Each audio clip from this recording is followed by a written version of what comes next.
Imagine you're interviewing for a top operations role. The interviewer leans in and asks, "How would you ensure the quality of a new product line?" The instinctive answer is to set up a rigorous inspection process to check the items before they ship.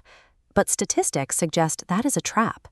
In a typical factory, finding and fixing mistakes after they are made consumes 20 to 25% of the entire operating budget. Modern operations theory suggests that quality cannot be inspected into a product. It must be built in during the initial design phase. By the time a finished good reaches a shipping pallet, any defects are already part of its cost. Relying on inspections creates an expensive path to failure.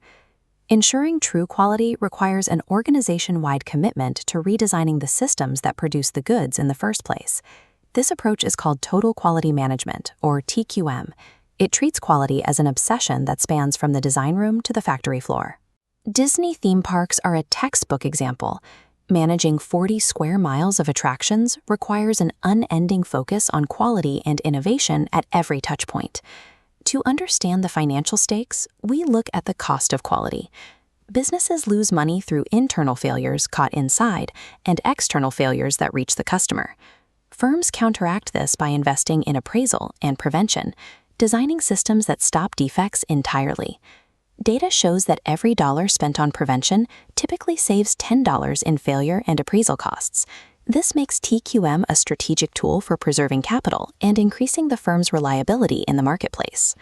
While TQM provides the broad philosophy, technical execution requires the hard, quantifiable metrics of Six Sigma. Six Sigma aims to eliminate defects by reducing variation in a process. The goal is to achieve no more than 3.4 defects per million opportunities, a level of precision known as DPMO. To reach that standard, companies follow the DMAIC framework: define, measure, analyze, improve, and control. This structure provides the mental model needed to solve complex operational problems. It forces a team to define customer priorities and measure current performance before attempting any solutions. Executing the DMAIC cycle relies on an analytical toolkit designed to turn observations into actionable data, starting with how information is captured on the floor. This is a check sheet. It standardizes data collection by providing specific spaces to record the frequency of recurring errors.